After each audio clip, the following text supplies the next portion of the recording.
राजू सोनवणे आपल्याला याबद्दलची माहिती देतील. राजू.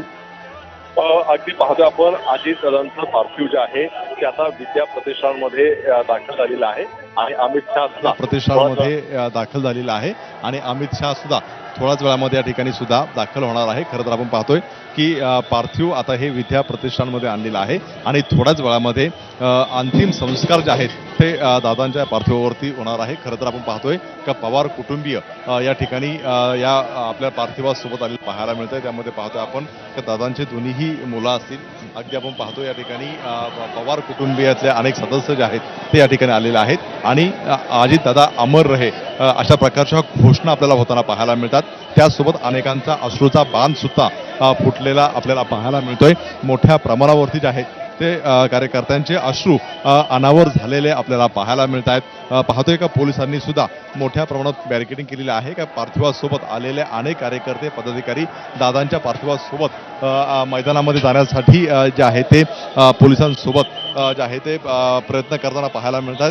मोठ्या प्रमाणावरती जे आहे ते या ठिकाणी पदाधिकारी कार्यकर्ते पोहोचलेले आहेत आणि मंत्री असतील, त्याचप्रमाणे आमदार असतील, खासदार असतील किंवा इतर राज्यातले सुद्धा मंत्री हे दादांना अखेरचा निरोप देण्यासाठी दाखल झालेले आहेत. मोठ्या जड अंतकरणाने दादांना शेवटचा निरोप देण्यासाठी त्यांचे कार्यकर्ते पदाधिकारी या ठिकाणी पोहोचलेले आहेत.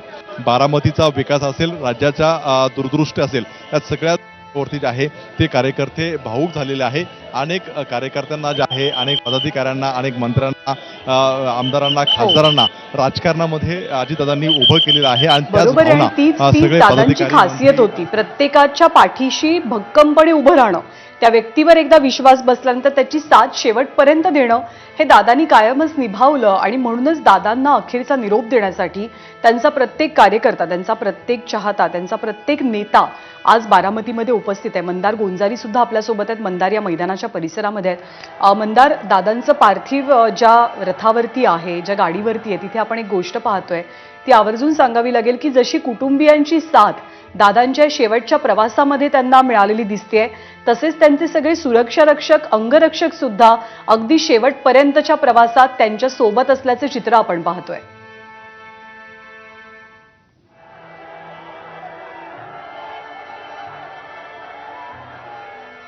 करड्या शिस्तीचे पटकन असे एका बाजूला लोकांना असायचे, दुसरीकडे माणसं जपणारे देखील अजित पवार आणि त्यांचा प्रेमळ स्वभाव ज्यांनी पाहिला ते अजित पवारांसोबत आयुष्यभर जोडले गेले. मग त्यांचे अंगरक्षक असतील, मग त्यांच्यासोबत त्यांची गाडी चालवणारा ड्रायव्हर असेल किंवा त्यांचे खाजगी सचिव असतील किंवा त्यांच्यासोबत काम करणारे त्यांच्या पक्षाचे पदाधिकारी असतील. आणि आता जी गर्दी उसळलेली आहे ती गर्दी अजित पवारांचं हे व्यक्तिमत्व दर्शवणारी आहे. कारण अजित पवारांच्या भोवतालची गर्दी तब्बल 40 वर्ष कधीही कमी झाली नाही हे अजित पवारांचं व्यक्तिमत्व सांगून जाणार आहे. कारण अजित पवार एकीकडे करड्या शिस्तीचे म्हणून जरी ओळखले गेले तरी काम ते करत होते आणि प्रत्येकाच्या वैयक्तिक अडचणींना देखील अजित पवार इथलं म्हणून तो सोडवण्याचा प्रयत्न करायचे. त्यांच्या जनता दरबारमध्ये लोक जे समस्या घेऊन यायचे त्या समस्या खूप वैयक्तिक स्वरूपाच्या देखील असायच्या, कौटुंबिक स्वरूपाच्या देखील असायच्या.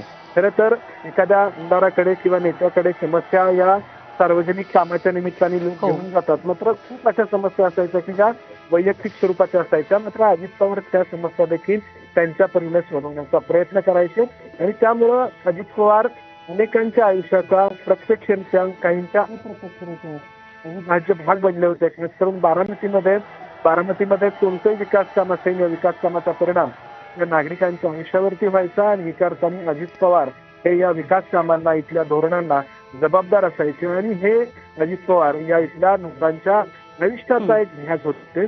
आणि त्यामुळं अजित पवारांचा काल जो मंदार, तुला मी थोडंसं थांबवते कारण केंद्रीय गृहमंत्री अमित शहा हे बारामती विमानतळावरती पोहोचलेले आहेत. काही वेळापूर्वीच राज्याचे मुख्यमंत्री देवेंद्र फडणवीस, उपमुख्यमंत्री एकनाथ शिंदे आणि त्यांच्यासोबत आपल्याला भाजपचे नवनियुक्त राष्ट्रीय अध्यक्ष नितीन नवीन हे सुद्धा दिसत आहेत.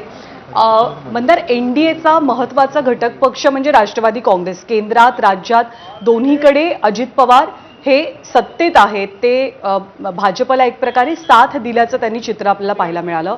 त्यामुळे आज आवर्जून केंद्रीय गृहमंत्री अमित शहा असतील, भाजपचे राष्ट्रीय अध्यक्ष असतील, सर्वांची उपस्थिती पाहायला मिळते अजित पवारांना अखेरचा निरोप देण्यासाठी. मंदार.